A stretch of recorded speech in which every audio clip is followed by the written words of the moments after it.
Apa yang dimaksud dengan adaptasi sel? Namanya juga adaptasi respon. Misalnya gini nih, kalau kamu saya towel, kamu noleh saya nggak? Noleh. Itu respon, itu adaptasi namanya. Ya. Jadi kalau sel itu ada masuk trauma atau masuk jejas fisik, kimia, apapun etiologinya, itu akan memberikan reaksi. Ya. Fisik, kimia, hormonal, ya semuanya. Ini adalah reaksi sel yang muncul kalau dia ada jejas. Salah satunya adalah atrofi, ya. Atrofi itu artinya, ada yang tahu? Sudah pernah dengar? Ya, siapa namanya? Farel. Coba dicek checklist dulu Farel. Apa atrofi Farel? Maksudnya suatu sel karena penyebab tertentu. Oke, bagus. Jadi atrofi itu size-nya yang mengecil, ya. Seharusnya dia misalnya sebesar ini ya, terus tiba-tiba jadi ciut, mana yang paling kecil sama tuh, jangan cowok, mana cowok kecil, mana cowok kecil kita ya, kok besar-besar semua, nah itu aja, siapa dia namanya? Rizky, agak mengecil sedikit dibandingkan siapa dia namanya? Hisam. Nah itu shrinkage kan, mengecil, itu namanya atrofi. Nah tolong ayo operasi aja, aku jelasin ya. Jadi preparat yang kita dapat, yang kita punya hari ini adalah jaringan uterus.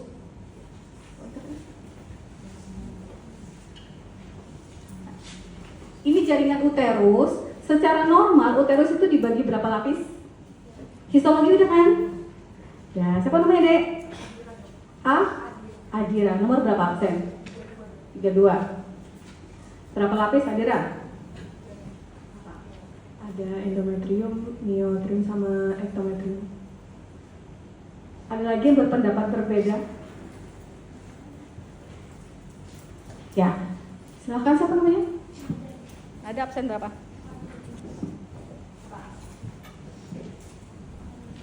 Ada 3 lapisan, paling di superficial itu ada endometrium yang terbagi menjadi stratum basalis sama fungsional, lalu di bawahnya itu ada miometrium, lalu di paling jaringan ikat di bawahnya itu ada perimetrium. Ya, seperti itu nada ya? Ya, nada ya. Nada udah rinci menjelaskan bahwa apa kamu juga dapat nilai, kamu nggak salah. Jadi kalau di uterus, kalau kita potong uterus ya, itu akan ada 3 lapisan. Endometrium yang isinya adalah, yang pelapisnya adalah epitel kolumer selapis. Di bawahnya ada kelenjar dan stroma endometrium. Kemudian diteruskan oleh jaringan myometri, isinya adalah jaringan otot.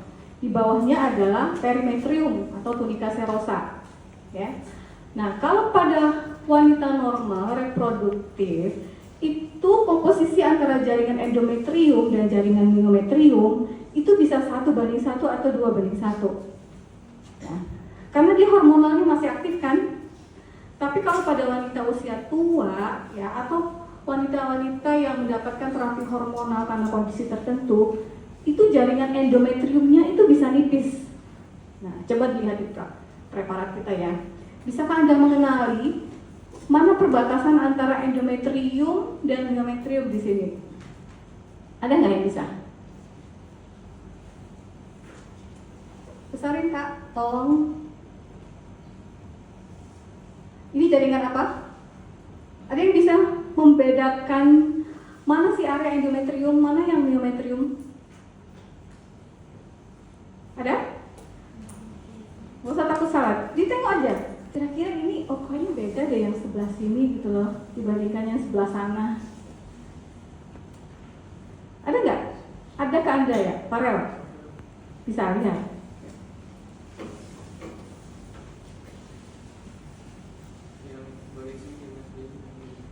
Yang mana? Garis imajiner perbatasannya mana? Oke, ada lagi yang lain?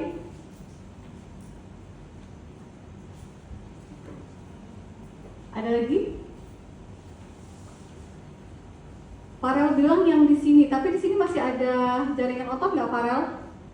Sama nggak dengan yang ini? Sama ya? Oke. Jadi di mana garis imajinernya? Perbatasannya mana?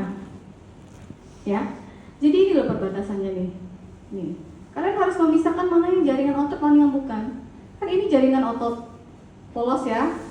Dan ini adalah kelenjar dan stroma endometrium. Jadi ini loh garis imajinernya.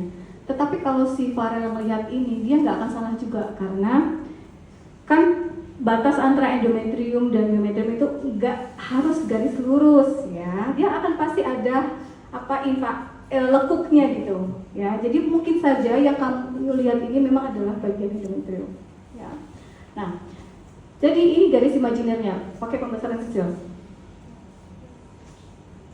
Kita lihat berapa rasio perbandingan ketebalan endometrium dibandingkan dengan myometrium. Coba lihat myometriumnya sampai sejauh apa, tuh lihat. Tuh, tipis banget kan? Nah, oke, balik lagi ke endometrium, lihat epitel pelapisnya. Kenapa endometriumnya mengecil? Karena sel-sel yang menyusun endometrium ukurannya mengecil. Jadi jaringannya juga ikut kecil, otomatis organnya jadi nah itu nalarnya ya. Ini epitel kolumner selapis. Seharusnya dia epitelnya kolumner tinggi. Pernah lihat epitel kolumner? Ya, pernah lihat kan? Siapa yang bisa gambarin epitel kolumner? Ada spiral nggak kita? Coba, siapa yang mau gambar satu epitel? Ya, nih, Miss Korea ya. Mana? Silakan Dek. Kalau orang Korea manggilnya apa? Oni ya. Satu epitel kolumner.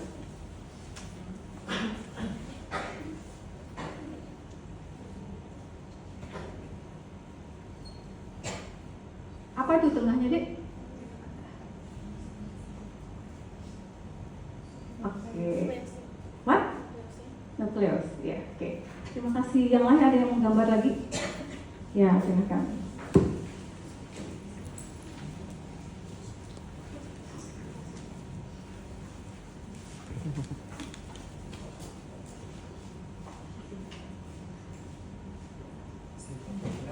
Oke, kolumner. Oke, ada lagi yang mau gambar? Kita lihat ada berapa variasi gambar epitel kolumner. Terima kasih. Ya. Absensi nomor berapa? Sebutin absensinya ya. Saya nomor 3 dokter. Ya, 3.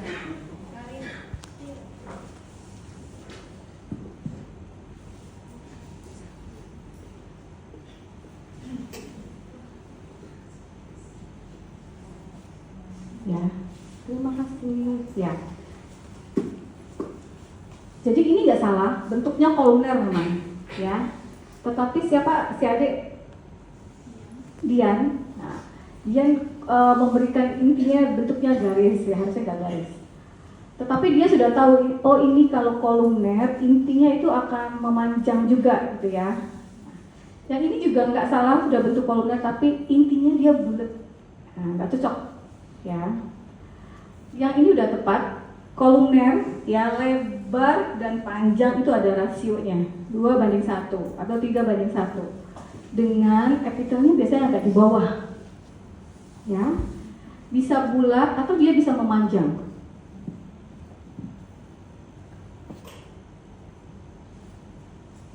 Ya, itu variasinya. Nah, coba kita lihat yang punya kita. Kira-kira epitel pelapis yang di preparat ini kelihatan nggak sih? Oh, itu nggak buka ya? Nggak bisa buka ya kemarin. Nanti berikutnya harus dibuka itu ya. Telepon dulu sini. Kejauhan nggak lihat ini? Nggak kelihatan ya? Nah, jadi epitel pelapis ini dia agak cenderung kuboid, jadinya pendek ya, dompok dan kecil gitu. Nah, ini epitel pelapisnya. Bagaimana dengan epitel pelapis kelenjar di dalam? Ya kurang lebih sama. Dia nggak kolumner tinggi-tinggi kayak yang kamu gambar itu. Ya, coba dikecilkan.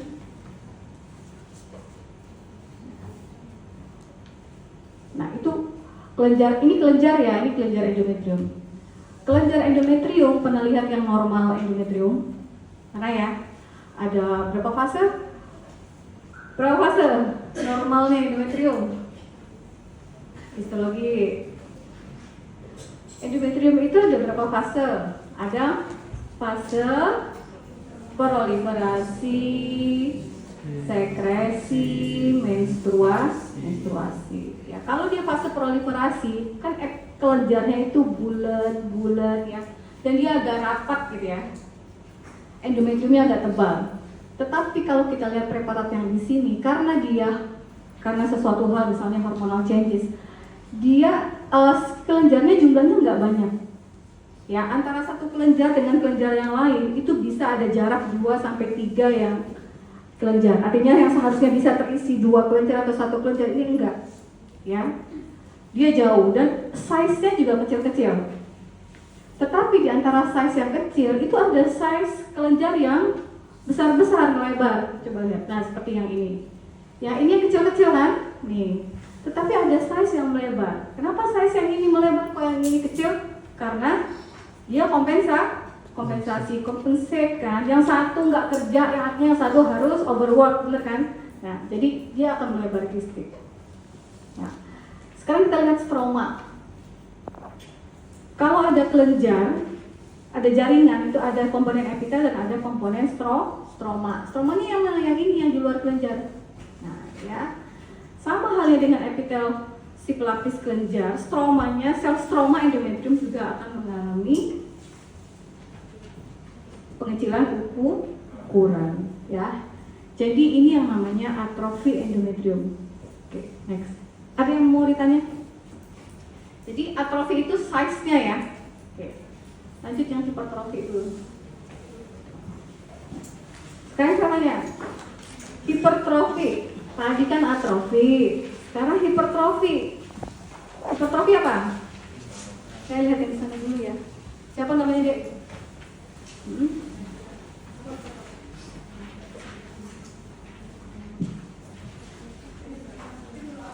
Perkenalkan dok, nama saya Dira Alika Kasabila, saya 59. Jadi hipertrofi itu ukuran sangat membesar. Terima kasih. Kebalikan dari atrofi, hipertrofi. Hypertrofi itu artinya ukurannya membesar, ya. Yang kamu jadi kecil, kamu kecil ya, maaf ya. Terus kamu jadi besar, saya nggak akan menunjuk besar yang mana. Anak cewek kalau dibilang gendut pasti akan sensitif ya. Saya begitu, dibilang gendut sensitif. Membesar, size-nya itu adalah hipertrofi. Nah, kecilkan dulu preparat. Lapangan kalian. Yang kita bawa di sini adalah preparat pasien yang sedang dalam kondisi pasca kehamilan. Oke.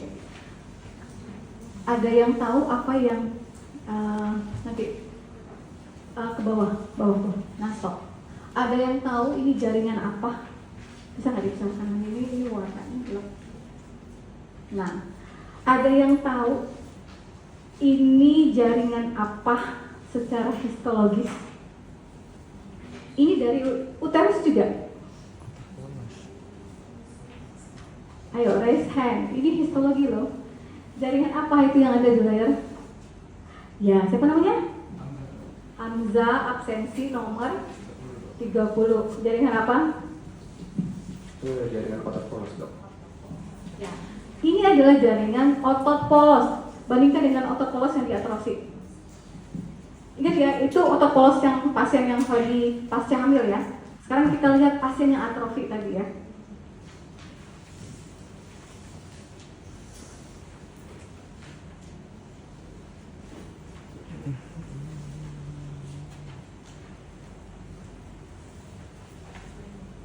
Otot polos yang di bawah endometrium aja.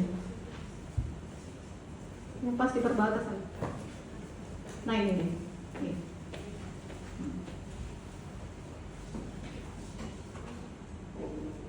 Besarkan. Jadi size ya. Otot itu kan dia dalam bentuk serat, ya enggak? Ini enggak histologi, dalam bentuk serat, bandel otot, ya. Yang tersusun dia longitudinal atau dia vertikal. Tapi kalau dia vertikal artinya bundelnya bulat-bulat gini ya. Tapi kalau dia longitudinal terpotong dia akan panjang seratnya, fasikalnya. Nah ini kan longitudinal. Ini udah periksa.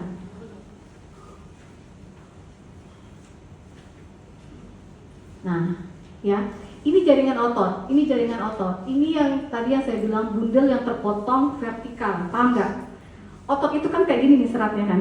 Ini kan otot nih, bundel otot. Kan ada sel-sel penyusun di dalamnya. Kalau di preparat dia terpotong seperti ini, artinya penampakan di preparat bentuknya kayak gini kan, manjang-manjang.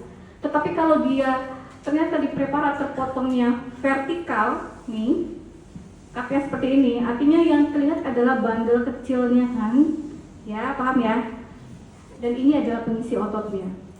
Nah, ini bandel yang kecil, yang ini adalah fasikel yang longitudinal terpotong, longitudinal. Yang di dalam sini adalah sel-sel miosit. Antara sel miosit satu dengan sel miosit yang lainnya, itu kamu nggak akan kelihatan batas antara selnya karena dia saking kecil dan saking padatnya. Ya, balik lagi ke yang tadi, hipertrofi. Kalau pada kondisi kehamilan, itu otot uterus harus dalam kondisi hipertrofi karena untuk mengakomodir konsepsi. Ya, bayangin kalau otot tidak punya kemampuan untuk hipertrofi, itu kamu nyempelnya di mana gitu, ya?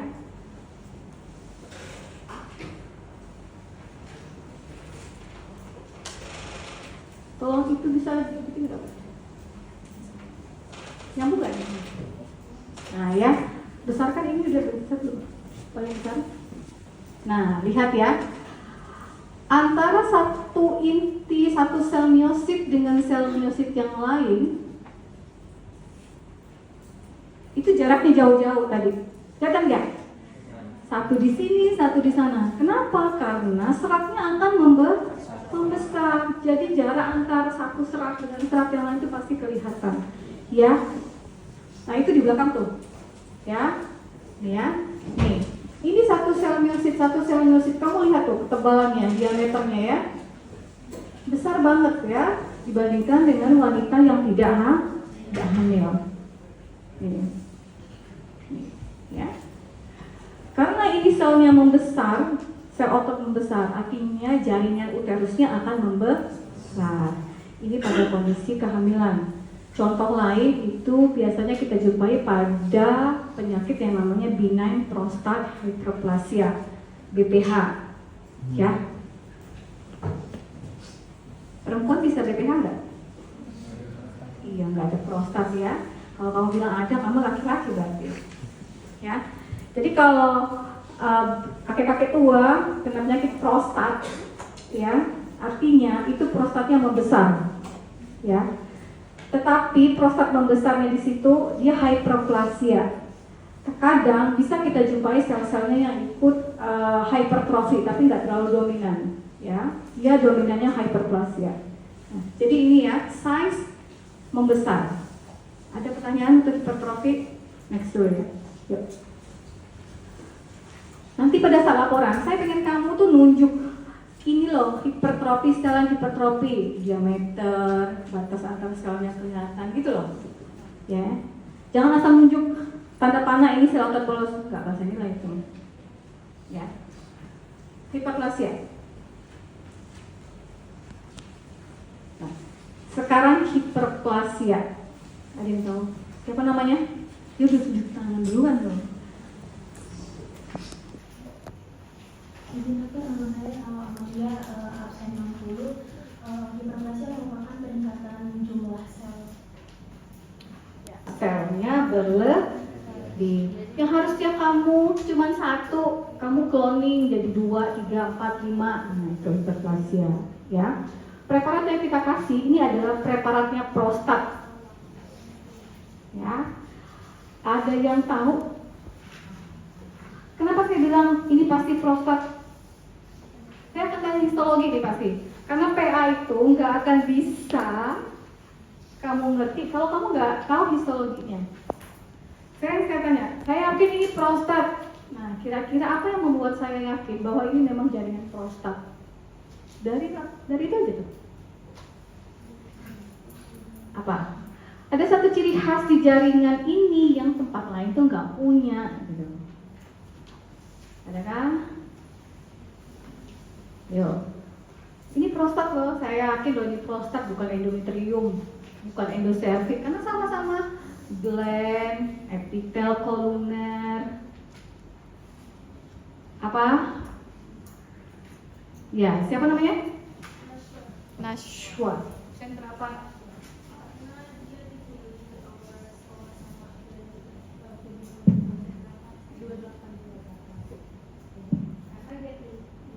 Dikelilingi oleh jaringan stroma, terus ada jaringan ikat fibrinogen.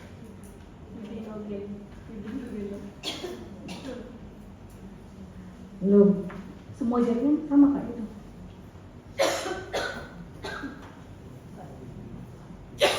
Ada yang lain? Nanti absen palapan mungkin karena di preparat itu kalau di prostat itu ada asini dan juga duktuli. Di payudara juga ada loh. Semuanya asini duktuli. Ini enggak? Berarti prostat dong ini. Bukan. Kenalkan, saya Zahra Desani, absen 53, karena di preparat tersebut ada tubulus seminiferus yang hanya terdapat di prostat. Tubulus seminiferus ada di mana? Ada di testis, ya, bukan testis sayang, nggak apa-apa. Penampakannya tuh kayak gitulah, PA tuh ya kurang lebih sama ya, mirip-mirip. Ya silakan yang diuji. Siapa paham ya?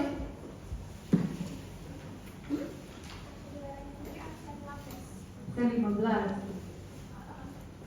Karena di paru itu ada tubulus yang dikelilingi oleh stroma fibromusum. Payudara juga ada. Ayo apa? Ya silahkan. Aku mau ngasih nilai loh ini. Saya banyak hati nih ngasih nilai, tapi harus ada pertanyaan. Ini loh karena ada korporal yang di dalam ini prostat. Yang mana? Di preparat yang mana? Besarin kak, bisa nggak kak besarin lagi?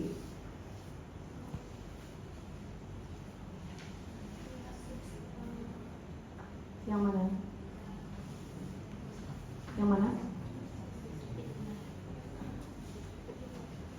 Ya, ya. Absen berapa? 45. Siapa namanya? Nada. Nada benar. Kenapa ini pasti prostat? Karena ini di dalam ductus dan asinusnya itu ada substrat yang namanya corpora amylacea. Besarin dong. Yang mana corpora amylacea itu? Nggak bisa ya? Udah full ini? Nah, stop. Ini ya. Ini corpora amylacea. Dia kayak keping-keping massa amor warna merah. Glassy itu artinya mengkilat ya. Nih. Itu corpora amylacea. Kalau ada itu artinya ini prostat. Nggak akan ketipu kamu. Kalau orang bedah, aku ngangkat ini loh, aku ngangkat payudara loh katanya. Salah, gak usah payudara ya. Oke lah, dia bilang payudara. Aku angkat payudara loh. Enggak, bukan. Kamu angkat prostat. Kita yakin kenapa? Karena ada corpora amylacea, ada ductuli, ada asini, ya. Ini kan ductusnya kan, asini kan. Nah, di luarnya ini stroma fibromuskular.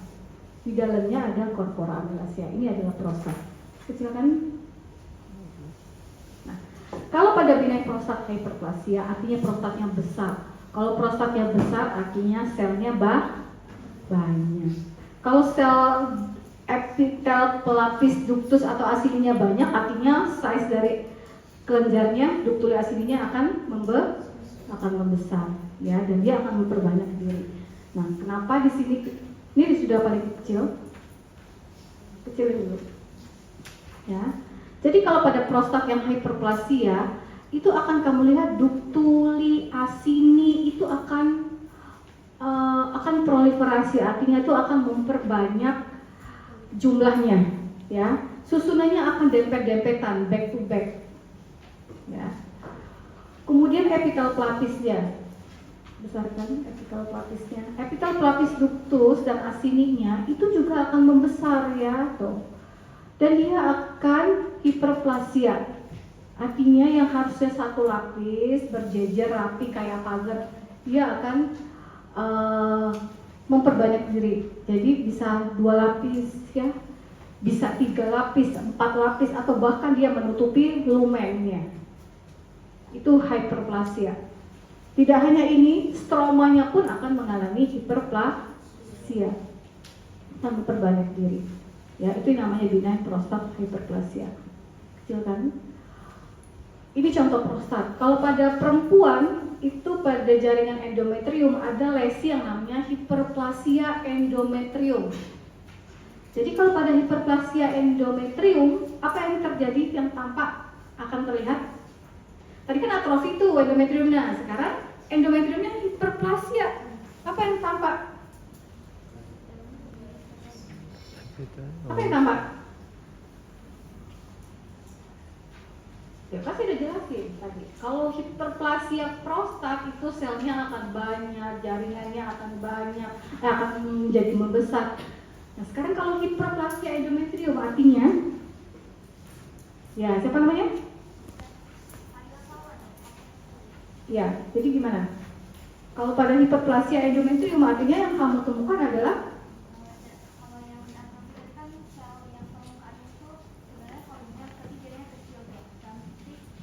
misalnya di hiperplasia itu sel di permukaannya yang kolumner itu kayak yang prostat itu jadi nambah banyak gitu. lagi ada yang lagi yang menambahkan itu hanya sebatas epitel depan atasnya loh dia. Absen 11. 11. Gonjang-gonjang endometriumnya semakin banyak daripada banyak petal. Ada lagi? Untuk Hamzah saya 30. Kelenjar endometrium makin membesar, di mana sel epitelnya juga semakin banyak mengelilingi jaringan epidermis dan juga kelenjar endometrium. Ada lagi? Artinya jaringan endometriumnya akan menebal, ya. Ini calon-calon patolog boleh, nanti boleh daftar di PA. Siapapun boleh daftar ya. Oke, jadi kalau pada hiperplasia endometrium, yang pertama itu jaringan endometrium pasti akan menebal. Karena apa menebal? Karena isinya akan bertambah kan? Apa isinya? Kelenjarnya akan bertambah.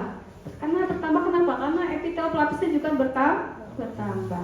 Sel stromanya juga akan bertambah. Pasti dia akan menebal. Paham ya? Nah, seperti itu konsepnya. Metaplasia kan? Nah, sekarang kita metaplasia. Siapa? Metaplasia itu adalah adaptasi sel di mana terjadi perubahan reversibel di mana suatu sel matur itu perubahan sel matur itu diubah dengan bentuk dari sel matur lainnya. Jadi kalau metaplasia itu perubahan sel matur ke sel matur yang lain, ya. Misalnya nih ya, analoginya ya. Siapa? Habib. Ini rupanya Habib sebelum metaplasia ya.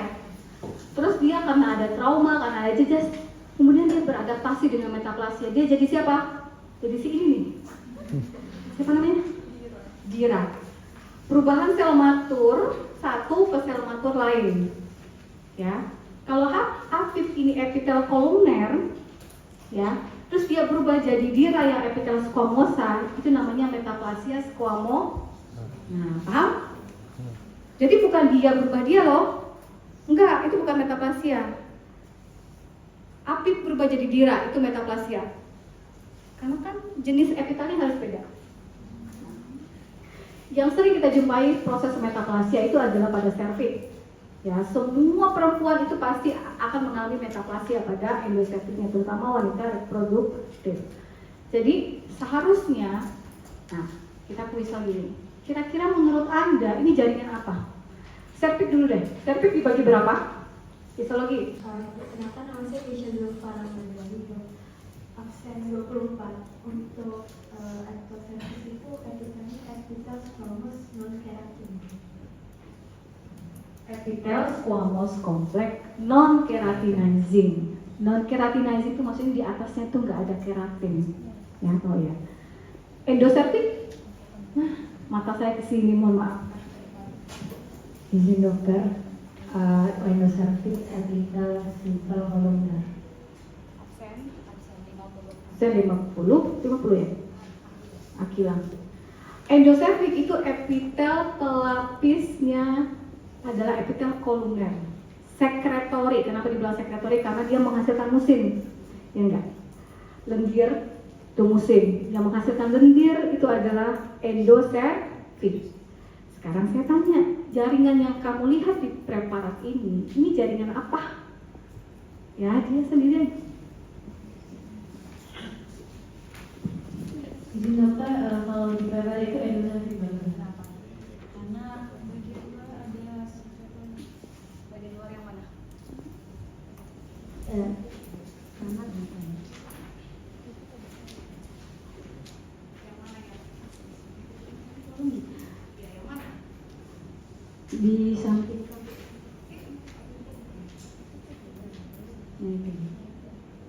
Yang di dalam itu ya? Hmm. Yang luar. Mm-mm. Coba besarin Kak, itu epitel apa dulu? Yang ditunjukkan namanya? media ya dok. Media. Yang di permukaan. No, yang di mukosa tadi. Bukan, mukosa. Nah ya, kita ditelanjut. Nah, ini yang ditunjuk Mutia tadi. Ya. Itu epitel apa kira-kira? Ya. Squamous. Siapa namanya? Absen berapa? Ini adalah squamosa. Kalau kamu dibilang jaringan endocervix, kamu nggak salah, benar kok. Tetapi yang kamu tunjuk itu adalah epitel squamosa. Ya.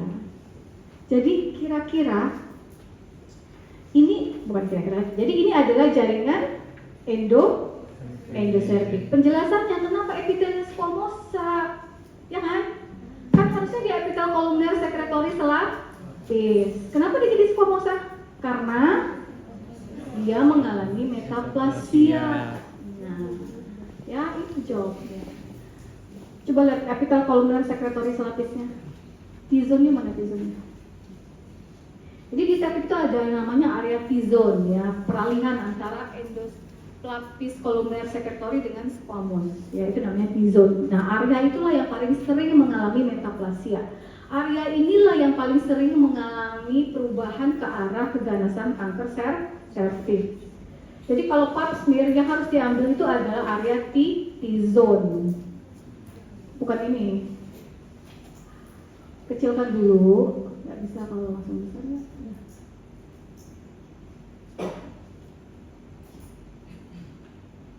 Nah itu, oke stop, besarkan. Nah ini kan diterangkan dulu. Nah. Ya, ada yang melihat perbedaannya nggak? Lihat kan? Yang di sebelah sini epitel kolumner, tetapi di sini sudah mengalami perubahan metaplasia ke epitel squamous. Coba ke arah sini lagi, ke arah cervixnya.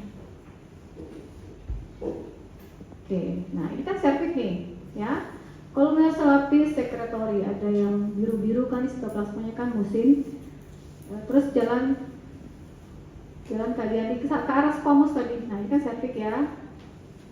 Nah, dia berubah menjadi squamous. Kecil kan? Nah, sekarang masalahnya, kalau seandainya cuma dapat misalnya cuma dapat ini doang nih ya, preparat ya, nggak ada area yang dilapisi epitel kolumner, cuma dapat bagian sini aja nih, kepotong pas epitel atas itu squamosa aja. Gitu kan, bisa aja kan kondisi kan, nggak harus semua preparat yang dilihat itu textbook banget. Kalau textbook banget, nggak ada profesi PA, perawat pun bisa jadi patolog. Ya. Kalau dia hanya terpotong bagian squamosnya aja, bagaimana Anda meyakinkan diri Anda bahwa ini adalah endocervix? Dari mananya? Ya.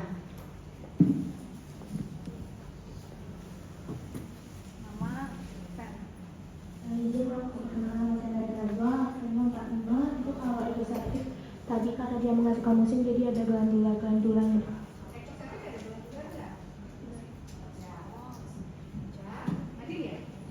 Namanya Nadia, sama kayak nama anak saya Nadia. Jadi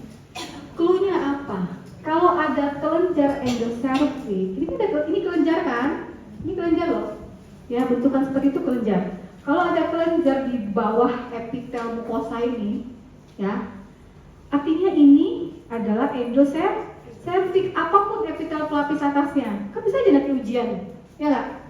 Ujian, saya iseng, saya cuma munculkan areanya aja nih. Nanti saya tanya, ini jaringan apa? Proses adaptasi apa yang tampak pada jaringan? Ya, Anda harus jawab bahwa ini adalah jaringan endoservix, karena Anda yakin Anda ketemu kelenjar endoservix. Di ektoservix nggak ada kelenjar. Ya, kenapa dia squamosal? Karena dia mengalami namanya metaplasia. Nah, metaplasia ini ada dua, ada yang matur, ada yang imatur. Ya, ada nggak di tempat ini? Kalau dia matur, dia full thickness dari mukosa itu sudah jadi epitel squamous semua.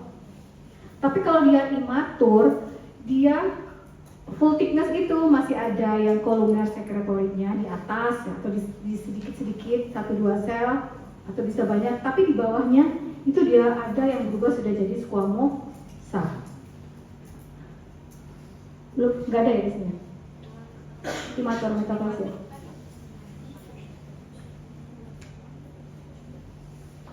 Di modul ada nggak? Di modul ada nggak yang imatur? Nih, ya, di gambar 1.6, ya. Coba kamu amati di gambar 1.6, itu ada epitel yang sudah berubah jadi squamosa, tapi di atasnya masih ada yang bentuknya kolumner. Yang ini kan kolumner nih, ya. Tapi kan di bawahnya udah squamosa nih, ya. Epitel squamosa itu kan bentuknya beda, oval, poligonal, sitoplasmanya lebar, ya nggak? Ya, oke. Ini matur semua ya, ya udah skip. Next apa? Hydrophic view.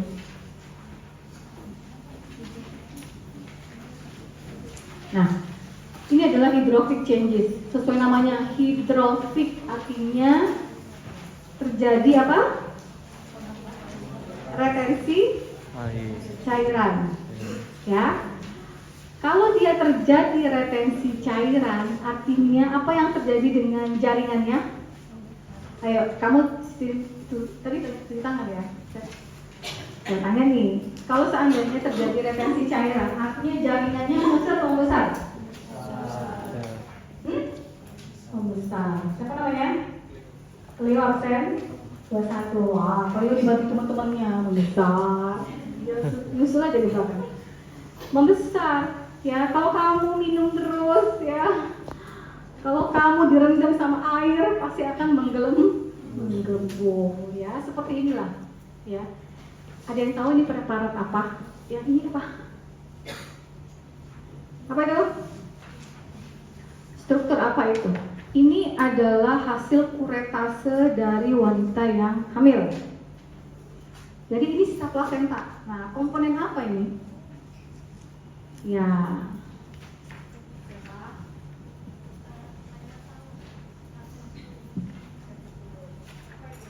Itu filikorionik. ya. Jadi ini filikorionik atau filikorialis. Dilapisi sel tropoblast dan sincitiotropoblast. Jadi sel pelapisnya itu ada 2 lapis, ya. Nah, ada nggak yang kecil ya, fili yang kecil, yang normal fili, yang nggak hidrofik? Nah ini, ya. Perhatikan perbedaan size-nya ya, dari yang tadi yang besar dengan yang kecil, ya. Besarkan yang kecil ini dulu. Nih, ya. Ini size-nya normal, ya. Dilapisi sel tropoblast dan sincitiotropoblast. Di dalamnya ada stroma fibros, ya. Fibrosnya fibros longgar, enggak fibros padat, ya. Dan ada pembuluh darah. Coba balik ke yang besar. Nah, perhatikan yang besar, ya. Nih, ada nggak yang beda selain size-nya? Kalau sel pelapisnya masih tetap sitio dan sitiotropoblast, ya. Terpolar atau tidak terpolar? tidak terpolar. Ya, maksudnya itu terpolar atau tidak terpolar itu dia numpuk di satu spot atau tidak gitu loh maksudnya. Hah? Ya itu. Nah sekarang perhatiin stromanya aja, karena ini adalah hydrophic change, artinya kandungan air itu akan banyak diserap di dalam stroma. Jadi fokus ke stromanya. Apa yang beda dengan stroma yang di Filicorealis itu? Nih, bisa nggak melihatnya? Kalau PA itu dia harus bisa melihat apa ya, perbedaan yang kecil-kecil gitu. Semuanya jadi ada maknanya soalnya. Situ dulu. Siapa namanya?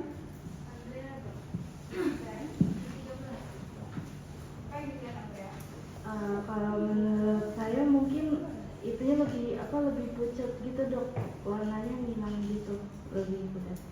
Apa yang di bagian? Di bagian apa? Di bagian Yang sini. iya, di bagian situ.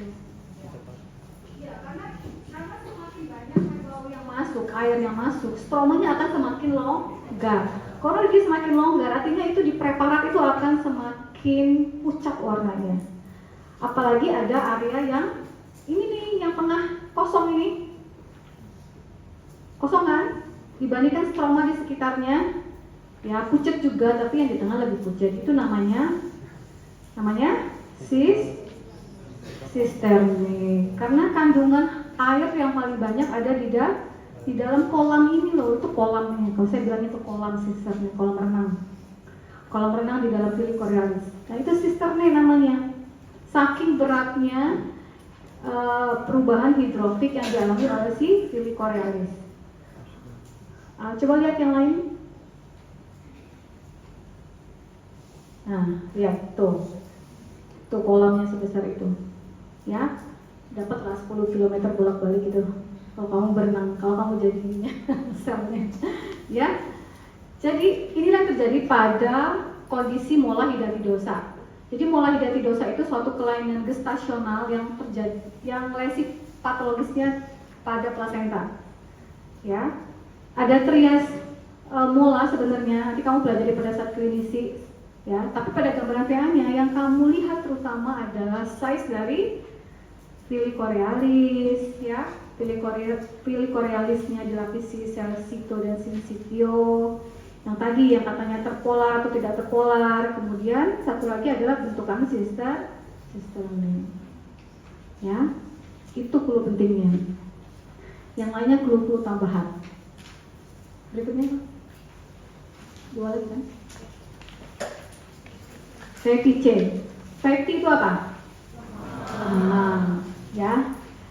Lemak. Jadi kalau fatty chain, kalau kamu nih ya, alkoholik nih biasanya ya, orang tukang minum alkohol, itu perubahan nanti di sini. Gak apa-apa, dia lihat nanti perubahan pada heparnya. Enggak duduk. Bercanda. Kalau orang yang suka minum alkohol, tapi yang non alkohol bisa, tapi terutama yang alcoholic person itu heparnya akan mengalami fatty chain. Fatty artinya sel heparnya akan mengandung fat, lemak. Kalau jaringan lemak di jaringan biasa itu bentuknya seperti apa? Putih kosong, bening kosong gitu ya. Nah, ini jaringan apa? Jaringan hepar, ya. Ini hepar, ini adalah hepatosit misalkan. Yang mana yang lemaknya? Yang kosong. Yang kosong. Ya. Yang kosong-kosong ini adalah lemaknya. Dia mengisinya di mana? Di inti atau di sitoplasma? Sitoplasma. Ya, di sitoplasma. Ini yang besar ya. Tapi ada juga yang kecil-kecil nih. Mana sih hepatosit normalnya? Masih ada nggak kelihatan? Coba lihat.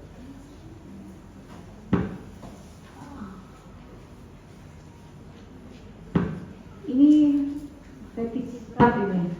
Semua sel mengalami kayaknya. Nggak ada lagi ya misalkan. Ya, jadi selnya tuh bisa membesar ya. Ini nih ada satu backnya tadi lapor naik.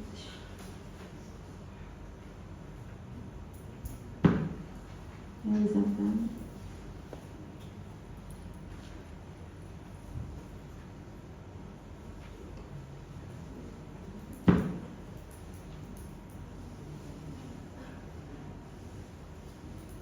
Udah stop.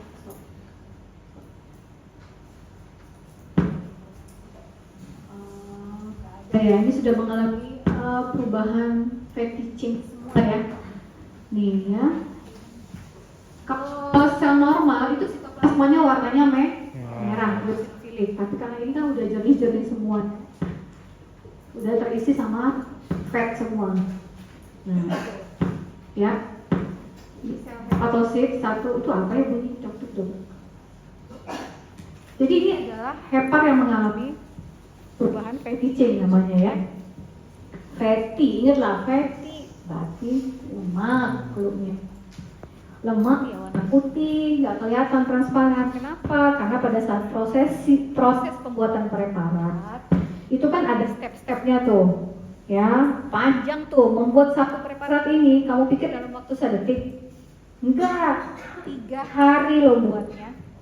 Prosesnya panjang, ya. Mulai dimasukin formalin, terus alkohol bertingkat, masukin parafin plus, baru dipotong bloknya, panjang.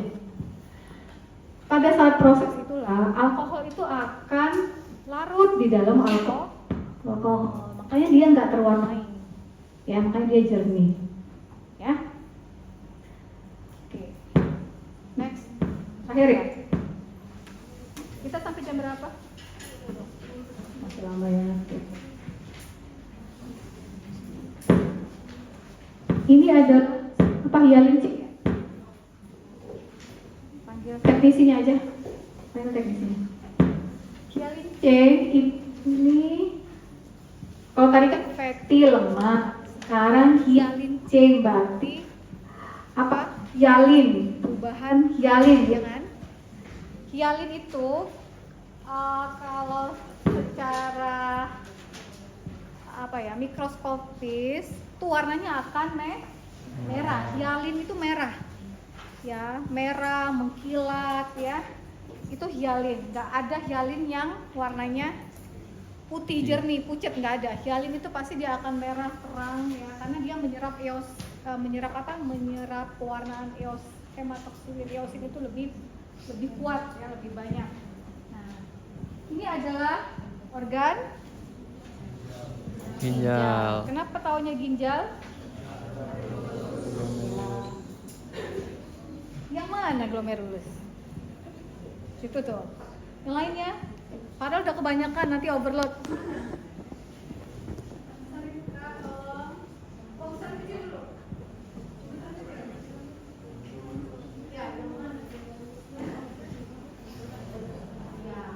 Itu yang Glomerulus, apa rasanya berapa? 22. Di sekitar glomerulus itu apa namanya? Ya, tubulus contortus ya. Nah, ini adalah glomerulus, isinya kapiler darah. Ini adalah tubulus. Kalau hialin C itu deposit hialinnya bisa di intraseluler, bisa juga di ekstraseluler. Kalau intraseluler artinya selnya, sitoplasmanya akan berubah warna merah, ya karena hialin memang dia akan sangat merah. Tapi kalau dia ekstraseluler, deposit hialinnya ada di dalam lumen. Nah, tuh, ini deposit hialin yang ekstraseluler. Kalau yang intraseluler yang mana dok? Ya ini loh, ini selnya sudah berubah semua jadi hialin C ya dibandingkan sel yang ini, ya. Kan ini udah sangat merah. Dia kalau didekatkan pakai pembesaran besar, dia akan memberikan gambaran granul warna merah-merah itu. Granul itu kayak seperti butir merica warna merah gitu ya. Nah, kamu mainkan mikrometernya nanti, ya. Itu yang jadi nanti kalau buat laporan jangan salah tunjuk yang mana yang hialin intra, yang mana hialin yang ekstra. Ingat hialin itu warna merah, nggak ada tulisnya hialin warna putih. Ya. dialisis ya pada pasien-pasien glomerulonephritis ya kayak yang kelainan di ginjal itu bisa menggunakan. Habis ya? Habis ya. Kalau ada pertanyaan nanti pada saat hearing aja supaya saya nggak menghabiskan waktu kalian lihat preparat ya silahkan.